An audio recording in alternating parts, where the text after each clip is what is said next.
बच्चों NDA 2025 paper first के कल हमने क्वेश्चन नंबर 40 तक आपको कवर करा दिए थे। आज की इस वीडियो में हम आगे के 20 क्वेश्चन यानी कि 41 से लेकर 60 तक के जो क्वेश्चंस हैं उनको कवर कराने वाले हैं। तो चलेगा, बिना वक्त गवाए वीडियो को करते हैं शुरू। तो क्वेश्चन नंबर आपके पास है 41।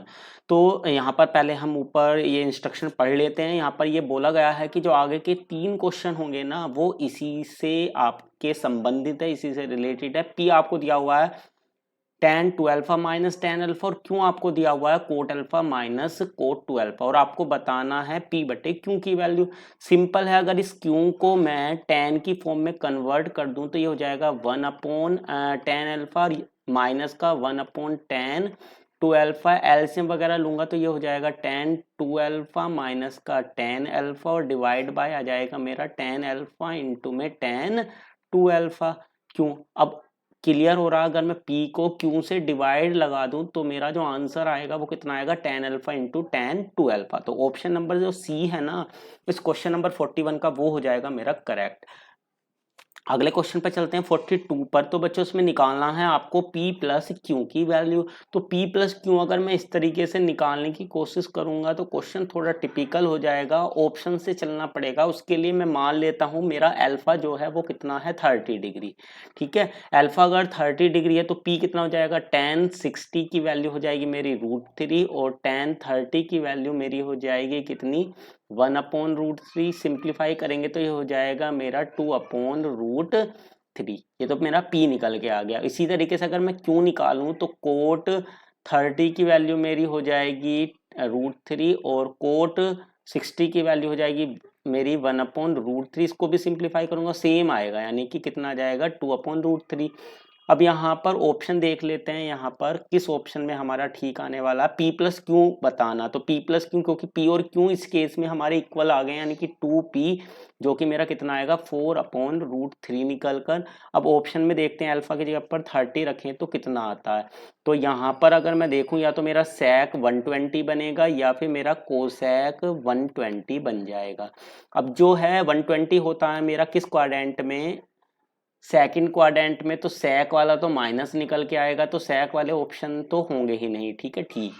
अब कोसेक पे चलते हैं। कोसेक 120 हमारा हो जाएगा कितना, sec 30, और sec 30 की वैल्यू मेरी कितनी हो जाती है बच्चों, ये हो जाती है मेरी sec 30 की वैल्यू 2 अपॉन √3। क्लियर हुई? तो इसमें मुझे 2 से और मल्टीप्लाई करनी पड़ेगी, यानी कि 2 कोसेक अल्फा, यानी कि ऑप्शन नंबर जो डी है ना ये हो जाएगा इसका बिल्कुल सही जवाब। क्लियर हुई बात? चलेगा, नेक्स्ट क्वेश्चन को देख लेते हैं। अब हमें बताना है 43 वाला। तो 43 वाले में भी यहाँ पर हम ऑप्शन से चले जाएंगे। ठीक है, तो यहाँ पर बताना है कि tan स्क्वायर अल्फा यहाँ पर इन दिए हुए ऑप्शन में से किसके बराबर होने वाला है। तो अल्फा मैंने 30 माना हुआ था, और tan 30 की वैल्यू होती है मेरी 1 अपॉन √3। स्क्वायर करेंगे तो आ जाएगा मेरा 1 अपॉन 3। ठीक है, और यहाँ ये जो ऑप्शन है इन पे अगर हम चेक करें तो पी और क्यू तो बराबर हैं। ठीक है, इस केस में जो हमने अल्फा माना हुआ, तो ये हो जाएगा मेरा कितना, पी स्क्वायर, और नीचे बनेगा मेरा 2p। तो p से p कट के आ जाएगा p अपॉन 2, और p कितना आया था मेरा निकल करके 2 अपॉन √3, तो 1 अपॉन √3 निकल के आएगा। तो ये तो ऑप्शन ठीक होगा नहीं। ठीक है, और अगर इसको चेक करता हूँ सेकंड वाले ऑप्शन को, तो p और ये हो जाएगा 2p यानी कि 3p, और नीचे आएगा p, तो इसका आंसर निकल के आएगा 3। तो ये भी ठीक नहीं होगा, तो दूसरा भी कट गया। अब c और d को देख लेते हैं। तो यहाँ से अगर मैं चेक करूँ तो नीचे, ऊपर तो p बन गया और नीचे मेरा 3p बनेगा, यानी कि 1/3 आएगा। तो ये हो सकता है। ठीक है, और ऐसे ही अगर मैं d को चेक करूंगा तो यहाँ पर भी नीचे, क्योंकि 3p ही बन जाएगा, p अपॉन 3p यानी कि 1 अपॉन 3 आ जाएगा। तो ये भी ऑप्शन हो सकता है, यानी कि c भी हो सकता है और d भी हो सकता है। दोनों ही ऑप्शन यहाँ पर हमारे हो सकते हैं। अब इसको हमें थोड़ा सा चेक करना पड़ेगा सिस्टमैटिकल ढंग से, क्योंकि यहाँ पर अब कंफ्यूजन क्रिएट हो गया है। एक और तरीका है बच्चों, अब मैं यहाँ पर एंगल को चेंज कर सकता हूँ, लेकिन यहाँ पर एंगल मैं लूंगा कौन सा, यहाँ पर ये दिक्कत हो रही है, क्योंकि अगर मैं यहाँ पर अल्फा की जगह पर 45 रख दूंगा तो यहाँ पर tan 2 अल्फा या cot 2 अल्फा, इन दोनों में से कोई एक क्या बन जाएगा, आपका इन्फिनिटी बन जाएगा। ठीक है, tan 90 की वैल्यू इन्फिनिटी हो जाएगी। तो इसलिए हम अल्फा को 45 ले नहीं सकते। ठीक है, तो इसको अब हम थोड़ा सा जर्नल तरीके से सोल्व कर लेते हैं, चलेगा। जो क्यू था हमारा वो ये पी बटे क्यू जो है ये हमारा किसके बराबर हो गया था, टेन अल्फा इंटू में टेन टू अल्फा के, और हमें बताना है किसकी वैल्यू यहाँ पर इन दोनों ऑप्शन में जाना है। तो यहाँ से जो P मेरा आ रहा है वो कितना आ रहा है मेरा, यहाँ से P निकल के P मेरा आ रहा है Q इंटू में टेन अल्फा इंटू में टेन टू अल्फा के बराबर। तो ये वैल्यू मैं यहाँ पर अगर रख दूँ इस ऑप्शन नंबर सी में, तो ये हो जाएगा मेरा Q, यहाँ से Q की वैल्यू निकालता हूँ क्योंकि Q सिंगल है। ठीक है, तो ये हो जाएगा मेरा P और अपोन में आ जाएगा P प्लस टू, और Q की जगह पर अगर मैं देखूंगा तो कितना आएगा, P अपोन में टेन अल्फा इंटू में टेन टू अल्फा, ये आ जाएगा। तो P तो कॉमन आकर ये कैंसिल आउट हो जाएगा, तो ये हो जाएगा 1/1 प्लस टू, और टेन अल्फा को मैं उल्टा करके लिखूंगा तो ये हो जाएगा मेरा कोट अल्फा, और कोट टू अल्फा हो जाएगा ये भी ऊपर जाकर। अभी यहाँ पर मैं फॉर्मूला अगर खोल दूं कोट किसका, टू अल्फा का, तो कोट टू अल्फा का फॉर्मूला मेरा हो जाता है cot square alpha minus one और अपोन में टू कोट अल्फा। ठीक है, तो टू कोट अल्फा से two cot alpha cancel out हो जाएगा, और नेक्स्ट लाइन में वन से वन कैंसिल हो जाएगा, तो one upon cot square alpha यानी कि कितना आ जाएगा, टेन स्क्वायर अल्फा आ जाएगा, जो कि मुझको लाना भी है। तो ये जो ऑप्शन नंबर सी है ना इस 43 का, ये आपका हो जाएगा बिल्कुल सही। क्लियर हुई बात, चलेगा। नेक्स्ट क्वेश्चन को देख लेते हैं। क्वेश्चन नंबर है हमारा 44 और 45, जो कि इसी स्टेटमेंट पर डिपेंड करेंगे। Two sine alpha plus cos alpha हमें टू के बराबर दिया हुआ है। 44 में हमें बताना है टेन अल्फा किसके बराबर होगा। तो यहाँ से बच्चों टू साइन अल्फा को मैं दूसरी तरफ ले जाकर टू ले रहा हूँ कॉमन, तो कोस अल्फा मेरा आ जाएगा टू इंटू में वन माइनस का साइन अल्फा। अभी दोनों तरफ का कर देता हूँ स्क्वायर, तो कोस स्क्वायर अल्फा जो है वो बराबर हो जाएगा मेरा 4। यहाँ पर मैं फॉर्मूला खोल देता हूँ ए स्क्वायर प्लस बी स्क्वायर और माइनस का 2ab, ये हो गया।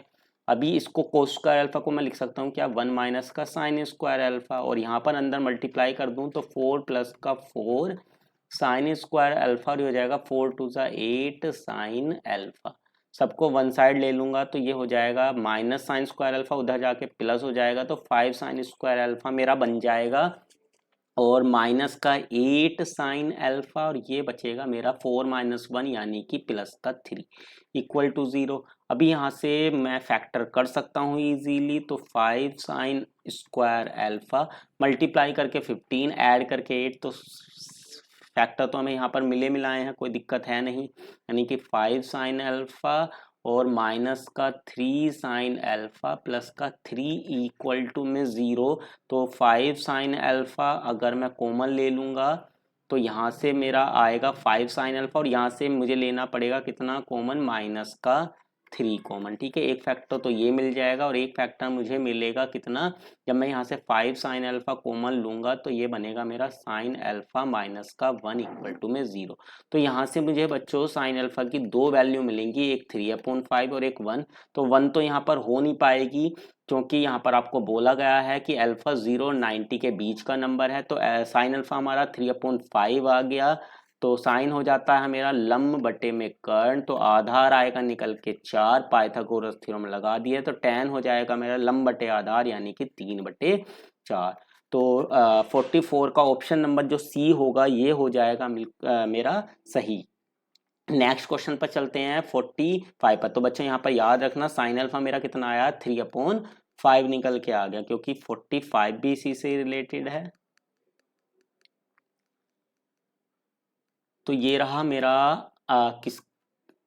कौन सा क्वेश्चन नंबर 45। तो साइन अल्फा मेरा कितना निकल के आया था, 3/5, और यहाँ पर लंब और ये हो गया कर्ण, और आधार मेरा 4 आ ही गया था, तो जो कोस अल्फा होगा वो मेरा कितना हो जाएगा, 4/5। यहाँ पर अब हम इसको फॉर्मूले को एक्सपेंड कर देते हैं, 2 और साइन 2 अल्फा का हो जाएगा 2 साइन अल्फा इंटू में कोस अल्फा यानी कि 4/5, और ये हो जाएगा मेरा 2 कोस स्क्वायर अल्फा माइनस का 1। क्लियर हुई बात।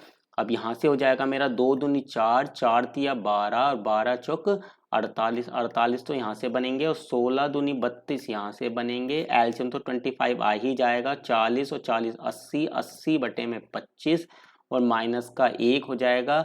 ये मेरे 5 से कट जाएंगे तो 16 पंजे 80 और 5 पूरे 25। 16 में से 5 क्या ही बचेंगे 11, 11 बटे में 5।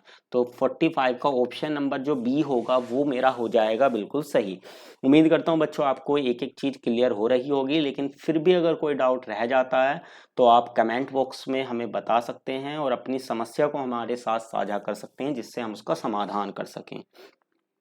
तो चलो अगले क्वेश्चन को देख लेते हैं। भाई अगला क्वेश्चन हमारा है 46 और 47 जो कि इस स्टेटमेंट पर डिपेंड है। इसमें बोला गया है कि एक त्रिभुज है आपके पास ए बी सी और इसकी जो दो भुजाएं हैं ना, ठीक है, एक त्रिभुज है हमारे पास A B C, A B और सी, और इसकी जो दो भुजाएं हैं बी सी और सी ए, इनका रेशो आपको दे रखा 2:1। तो इसको हम 2 के और 1 के मान लेते हैं। और इनके जो विपरीत एंगल हैं, अपोजिट एंगल हैं, वो आपको दे रखे हैं किस रेशो में 3:1। तो इसको हम मान लेते हैं 3 थीटा और इसको मान लेते हैं हम थीटा। तो आपको बताना है त्रिभुज का एक कोण कितना होगा। तो यहाँ पर हम साइन रूल लगाते हैं। जो साइन ए होगा, साइन ए अपॉन में ए इक्वल हो जाएगा मेरा साइन बी अपॉन में बी। जो ज्या रूल हैं वो आपने जरूर पढ़े होंगे। के से के कैंसिल आउट हो जाएगा। और यहाँ पर साइन 3 थीटा का हम फॉर्मूला जो है खोल देते हैं तो कितना हो जाएगा 3 साइन थीटा माइनस का 4 साइन क्यूब थीटा। 2 उधर चला जाएगा तो ये हो जाएगा 2 साइन थीटा। तो यहाँ से मेरी जो 4 साइन क्यूब थीटा की वैल्यू आएगी वो आ जाएगी साइन थीटा के बराबर। तो यहाँ से दो वैल्यू मिलेगी मुझे, एक तो साइन थीटा की वैल्यू मिल जाएगी 0 और एक साइन थीटा की वैल्यू मिलेगी 1/2। तो साइन में 1/2 वैल्यू मेरी किसकी हो जाती है 30 डिग्री की। तो एक तो थीटा का जो थीटा की वैल्यू मेरी कितनी आ गई 30 डिग्री। तो त्रिभुज का एक कोण तो कितना होना 30 होना ही होना। ऑप्शन नंबर बी करेक्ट हो गया। अब आगे वाला जो इसका पार्ट है 47, उसमें बताना त्रिभुज समकोणीय है और एक भुजा दूसरे की 3 गुनी है या नहीं है। और फिर तीसरा पार्ट ये है कि त्रिभुज के कोण ए सी और बी एपी में है या नहीं है। बट थीटा तो मेरा कितना आ गया 30 आ गया। तो जो एंगल बी है वो तो हो गया 30 डिग्री और ए 3 थीटा है तो जो एंगल है होगा वो मेरा 90 डिग्री हो जाएगा। बचता है अब सी सी मेरा कितना हो जाएगा 60 डिग्री। क्लियर हुई बात। अब पहली ये जो बात है स्टेटमेंट है भाई त्रिभुज समकोणीय है, राइट एंगल ट्राइंगल है, ये तो हो गया ठीक। अब अगले पे चलते। इसने बोला त्रिभुज की एक भुजा दूसरी भुजा की 3 गुनी है या फिर नहीं है। यहाँ पर हमें ये बताना।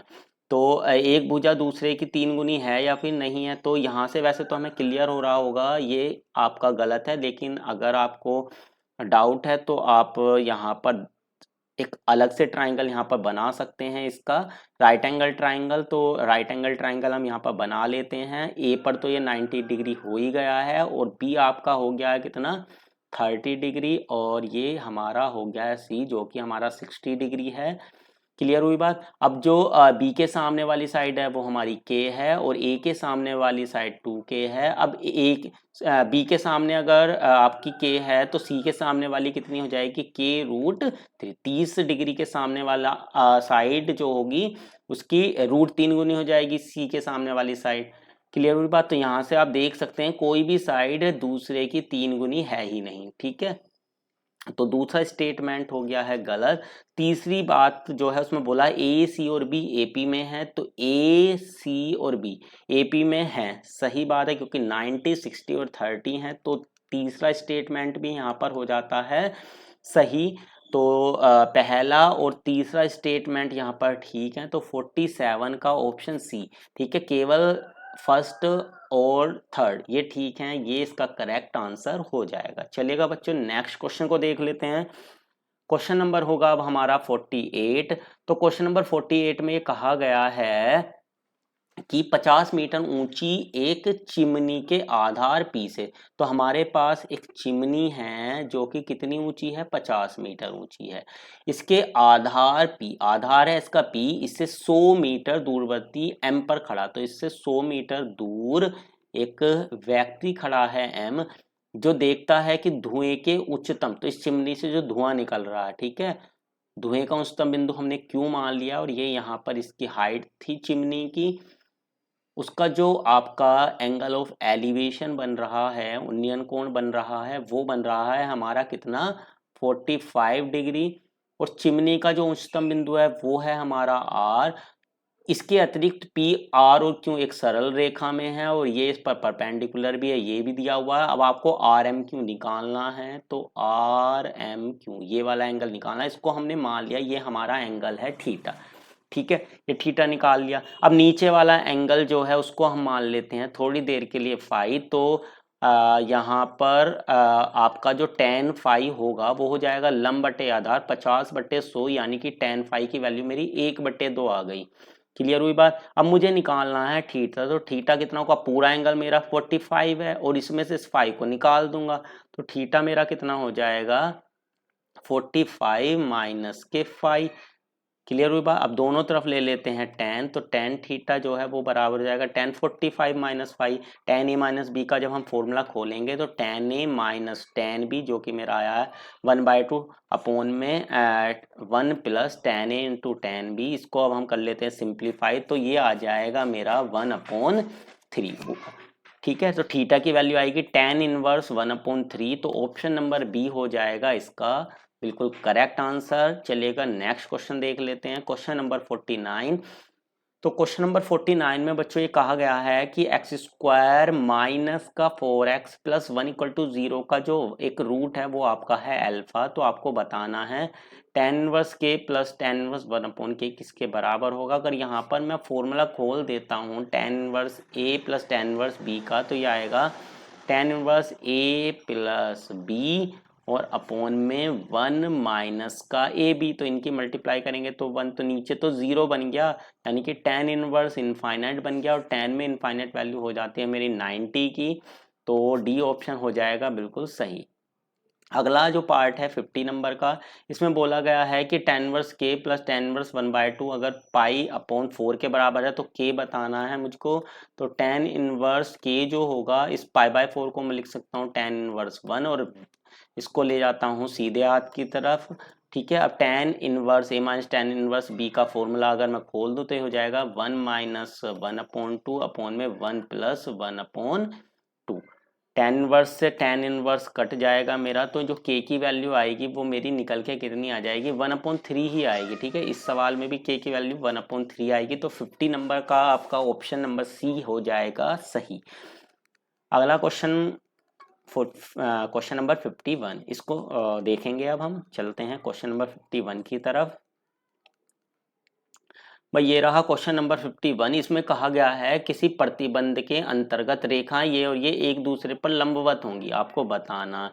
तो जो पहली वाली लाइन है और दूसरी लाइन इनकी स्लोप निकाल लेंगे, और क्योंकि ये लंबवत होने हैं तो इनकी स्लोप की प्रोडक्ट रख देंगे हम किसके बराबर, -1 के बराबर। और स्लोप हमारा हो जाता है किसका, -a/b का। तो पहली लाइन का स्लोप हो जाएगा -m² के बराबर और दूसरी लाइन का स्लोप हो जाएगा -n² के बराबर। और इसको रख देंगे किसके बराबर, -1 के बराबर। सभी माइनस आपस में हो जाएंगे कैंसिल आउट, एक एन से एक एन कैंसिल आउट, एक एम से एक एम कैंसिल आउट, तो mn आ जाएगा मेरा 1 के बराबर। तो ऑप्शन नंबर ए हो जाएगा ठीक। चलेगा अगला क्वेश्चन देखेंगे, क्वेश्चन नंबर है 52। इसमें कहा गया है पी क्यू जो है वो 0 और 1 के बीच के हमारे नंबर हैं और इस प्रकार है कि p,1 1, q और 0,0 एक समबाहु त्रिभुज बना रहे हैं। भाई हम बना लेते हैं पहले एक ट्रायंगल।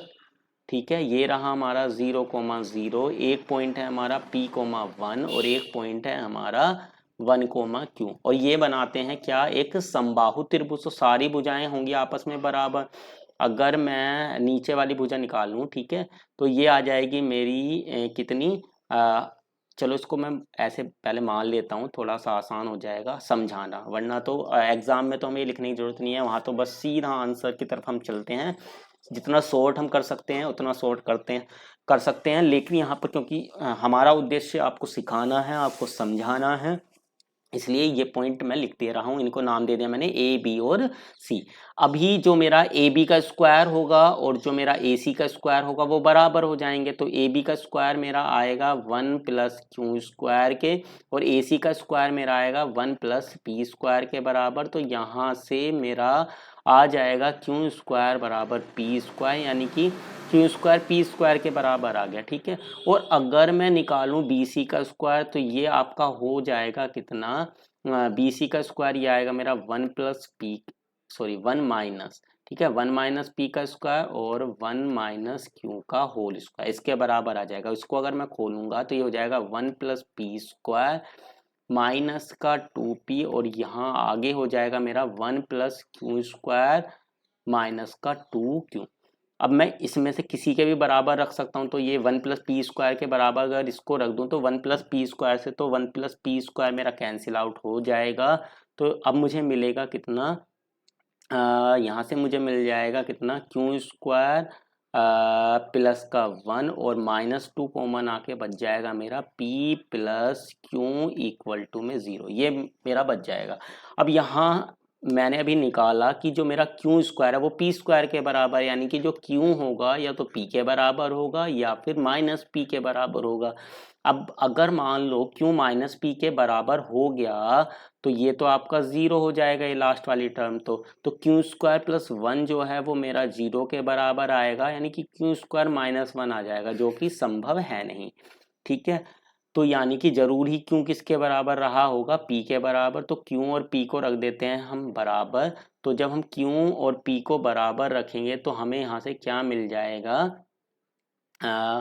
पी स्क्वायर माइनस का 4p प्लस का 1 इक्वल टू में 0। ठीक है, ये हमें मिल जाएगा। अब यहाँ से हम निकालते हैं p की वैल्यू, तो ये हो जाएगी माइनस का b, जो सिद्धाचार्य रूल है वो हम लगा देते हैं, प्लस माइनस अंडर रूट में बी स्क्वायर माइनस का 4ac और अपॉन में 2a। तो ऊपर से हमारा आएगा प्लस माइनस 12, 12 का अंडर रूट हो जाएगा 2√3 अपॉन में 2, यानी कि जो वैल्यू मेरी निकल के आएगी आएगी 2 प्लस माइनस अंडर रूट 3। ठीक है, p अब मुझे निकालना है p प्लस क्यू की वैल्यू। तो p प्लस क्यू तो 2p के ही बराबर हो जाएगा, क्योंकि p और q आपस में बराबर। तो 2 से मल्टीप्लाई अगर मैं कर दूं तो ये मेरा हो जाएगा कितना, अगर इसमें मल्टीप्लाई करता हूं मैं किससे, ये रहा यहाँ पर, कितना आ गया था, 2 प्लस माइनस रूट 3 आ गया था। ठीक है, 2 प्लस माइनस रूट 3 आ गया था। इसमें अगर मैं 2 से मल्टीप्लाई कर दूं तो ये हो जाएगा 4 प्लस माइनस 2√3।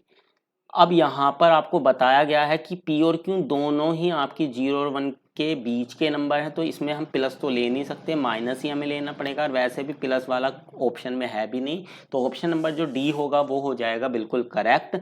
चलिएगा नेक्स्ट क्वेश्चन देख लेते हैं, क्वेश्चन नंबर 53। तो बच्चों क्वेश्चन नंबर 53 की अगर हम बात करें तो क्वेश्चन नंबर 53 में बोला गया है कि ये आपके सीड्स हैं एक त्रिभुज के, और त्रिभुज के कोणीय द्विभाजक एंगुलर बाइसेक्टर पी पर मिलते हैं। तो आपको पी के कोऑर्डिनेट बताने हैं। तो ये रहा हमारा ट्राइंगल, और इसमें आपको ए बी और सी के कोऑर्डिनेट आपको दिए हुए हैं, कितने, 1,1 0,0 और 2,0। ठीक है, और आपको बताना है यहाँ पर है इनके जो एंगुलर बाइसेक्टर हैं, यानी कि कोणों के जो समद्विभाजक हैं वो मिलते हैं हमारे कहाँ पर, पी पर। तो आपको बताना है पी के निर्देशांक इनमें से कौन से हो सकते हैं। क्लियर हुई बात, पी के निर्देशांक यहाँ पर आपको बताएं। तो बच्चों यहाँ पर जो है आपको एक बात याद रखनी होगी कि जो एंगुलर बाइसेक्टर होते हैं ना, वो जहाँ पर इंटरसेक्ट करते हैं वो आपका होता है in centre of circle, in centre हो जाएगा। और इन सेंटर के कोऑर्डिनेट होते हैं आपके ax1 प्लस ax1 प्लस का bx2 प्लस का cx3 अपॉन में a plus b plus c, जहां पर a b c इन तीनों साइडों की लेंथ होगी। तो अगर मैं ए बी की लेंथ निकालूं तो ये आ जाएगी मेरी √2, बी सी की लेंथ निकालूंगा तो ये आएगी मेरी 2, और अगर मैं निकालता हूं ए सी की लेंथ तो ये मेरी आ जाएगी, दो में से एक गया एक, ये भी √2 आ जाएगी। ठीक है, क्लियर हुई बात। तो ये √2 आ गए और ये मेरी आ गई है 2। अब मुझे निकालना है, पहले एक्स कोऑर्डिनेट निकाल लेता हूं। तो ये एक्स जो अपोजिट आपके साइड है एक्स कोऑर्डिनेट उनको से मल्टीप्लाई करके ऐड कर देंगे सीधे। तो 2 √2, ये तो 0 ही हो जाएगा और ये हो जाएगा हमारा 2, नीचे आ जाएगा इन तीनों का सम यानी कि 2 + 2√2, तो सेम बन गए हैं तो कट कटा के कितना आ जाएगा 1, तो x कोऑर्डिनेट तो मेरा 1 हो गया, तो डी ऑप्शन तो खत्म। ठीक है, अब y कोऑर्डिनेट अगर मैं देखता हूँ तो सेम करेंगे, 0 × √2 0 और √2 × 0 ये भी 0 और ये हो जाएगा मेरा कितना 2 और नीचे आ जाएगा 2 + 2√2, तो 2 तो कॉमन आके मेरा कैंसिल आउट हो जाएगा, तो ये बचेगा मेरा 1/√2 + 1 आ जाएगा। ठीक है, इसको अगर मैं रेशनलाइज करूंगा तो ये मेरा आ जाएगा कितना √2 - 1, तो 1, √2 - 1 यानी कि ऑप्शन नंबर ए हो जाएगा बिल्कुल सही। चलेगा, नेक्स्ट क्वेश्चन की तरफ चलते हैं, 54 की तरफ। क्वेश्चन नंबर 54 की अगर बात करें बच्चों, तो इसमें बोला गया है कि मान लीजिए रेखाखंड ए बी के जो एक्सट्रीम पॉइंट हैं, ठीक है, ये हमारे पास एक रेखाखंड है ए बी और इस रेखाखंड के जो एक्सट्रीम पॉइंट हैं वो आपको दिए हुए हैं 3, और 1, 1। क्लियर हुई बात। मान लीजिए रेखाखंड ए बी का मध्य बिंदु ये हमें दिया हुआ है मिड पॉइंट पी, और ये भी बोला है क्यों रेखाखंड ए बी के लंब समद्विभाजक रेखा पर P से √2 इकाई की दूरी पर स्थित एक बिंदु है, तो इस पर आपका लंब समद्विभाजक पर एक बिंदु है, क्यों, जो कि इससे कितनी दूर है √2 इकाई की दूरी पर है, तो आपको बताना है क्योंकि जो संभावित कोऑर्डिनेट होंगे वो कितने यहाँ पर होने वाले हैं। तो क्योंकि P मिडिल पॉइंट है तो मिडिल पॉइंट के अगर मैं कोऑर्डिनेट निकालूंगा तो ये आएंगे मेरे 2, 0। क्लियर हुई बात। अब ये जो ऑप्शन हमें दिए हुए हैं यहाँ से हम जाएंगे। अब मान लीजिए पहला ऑप्शन है, ठीक है, तो पी और क्यू के बीच की अगर मैं दूरी निकालता हूँ तो ये आ जाएगी मेरी पहले वाले पॉइंट को लेकर 1 आएगी, तो पहला ऑप्शन तो ठीक होगा नहीं। दूसरे ऑप्शन को लेकर निकालें तो 3 में से 2 गया 1, 1 का स्क्वायर 1 और यहाँ से भी 1, तो इससे √2 आएगी। ये हो सकता है, बाकी को भी एक बार चेक कर लेते हैं। तो यहाँ से आपकी तीसरे वाले पॉइंट से 2 निकल के आएगी और जो चौथे वाला पॉइंट है इससे तो आपकी √10 निकल के आएगी, तो ना तो सी ना ही डी और ना ही ए, ये तो हो जाएंगे गलत। बचता है ऑप्शन नंबर बी जो कि हमारा करेक्ट आंसर हो जाएगा। चलेगा बच्चों, नेक्स्ट क्वेश्चन की तरफ चलते हैं। क्वेश्चन नंबर है अब हमारा 55। तो क्वेश्चन नंबर 55 में बोला है एबीसी एक समबाहु त्रिभुज है, तो एबीसी है हमारा एक इक्विलेटरल ट्रायंगल, और इसमें ये भी बोला है कि ए बी सी, अब इसमें आगे बोला ए डी बी सी पर शीर्षलंब है, तो जो ये है ए डी, ये क्या है, बी सी पर शीर्षलंब है। ए के कोऑर्डिनेट आपको दे दिए हैं 1, 2 और डी के निर्देशांक आपको दे दिए -2, 6, तो आपको बताना है बी सी का समीकरण। तो बड़ा ही सिंपल है, पहले अगर हम ए डी का स्लोप निकालें तो ए डी का स्लोप हो जाएगा y2 - y1, 6 में से 2 गए 4, x2 - x1, तो ये आ जाएगा -3। ये ए डी का स्लोप आ गया, तो जो बी सी का स्लोप होगा, क्योंकि बी सी इस पर परपेंडिकुलर है, तो उल्टा करके चिन्ह बदल देंगे, तो ये आ गया हमारा बी सी का स्लोप। और ये किससे पास होके जा रही है बी सी, -2, 6 से, तो अब एक बिंदु से होके जाने वाली रेखा का समीकरण हम निकाल लेंगे। तो बच्चों ये वाला क्वेश्चन आप अब मुझे खुद से बताइएगा कि कौन सा ऑप्शन हमारा यहाँ पर करेक्ट रहता है। नेक्स्ट क्वेश्चन को देख लेते हैं। क्वेश्चन नंबर है हमारा 56। तो क्वेश्चन नंबर अगर 56 को देखें तो बच्चों इसमें कहा गया है उस वृत्त का समीकरण क्या है जिसका व्यास आपको 10 सेंटीमीटर दिया हुआ है और जो दो व्यास हैं उनके समीकरण आपको दे दिए।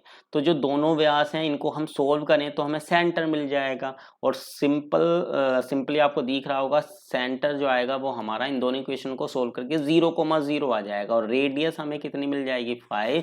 सेंटर 0, 0 है, रेडियस 5 है, तो सर्कल का समीकरण क्या हो जाएगा x² + y² = 25। नेक्स्ट क्वेश्चन की तरफ चलते हैं 57 की तरफ।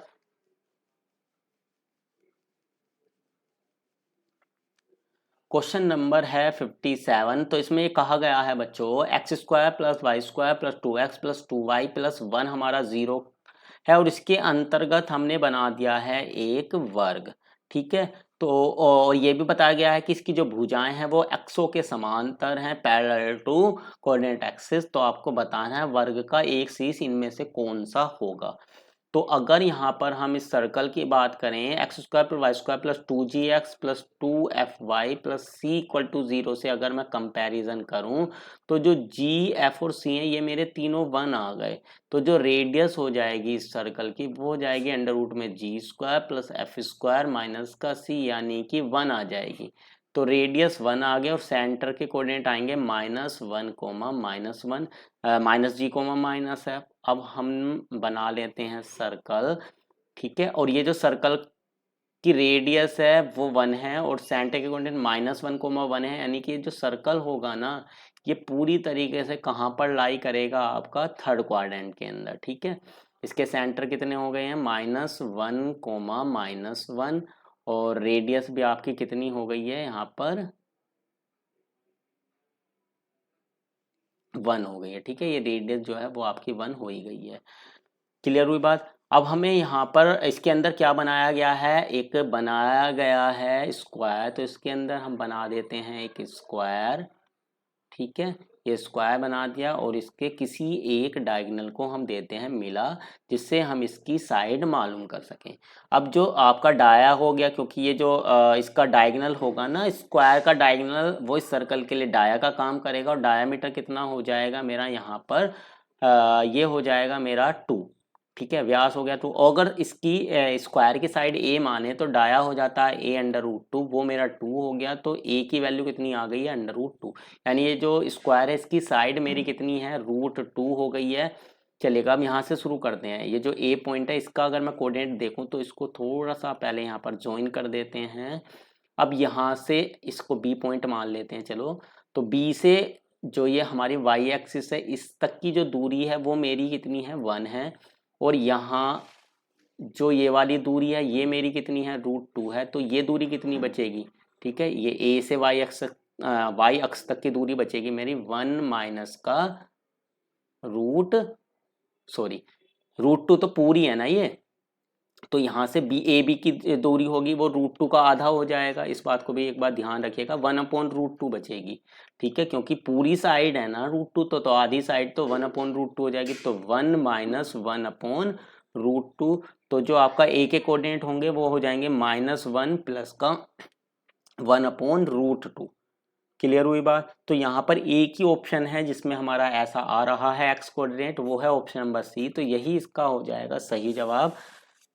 उपयुक्त में से कोई हल नहीं, ऐसा भी हो सकता है, इसलिए हम इस सेकंड वाला जो वर्टेक्स है वाई कोऑर्डिनेट इसको भी एक बार चेक कर लेते हैं। अब वाई कोऑर्डिनेट की बात करें तो वाई कोऑर्डिनेट यहाँ पर, अब एक बच्चों एक बात और भी ध्यान दीजिएगा, जो ए है और अगर इसको मैं डी बोलूँ तो ए और डी के एक्स कोऑर्डिनेट आपके सेम होंगे।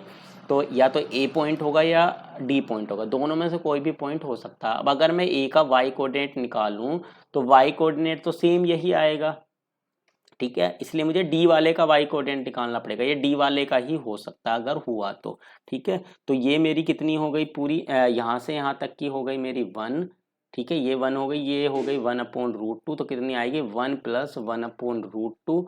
ये पूरी डिस्टेंस और साइन आप चेंज कर देंगे क्योंकि थर्ड क्वाड्रेंट में है, तो ये डी के कोऑर्डिनेट हो जाएंगे, ठीक है। तो ऑप्शन सी बिल्कुल हमारा सही जवाब है।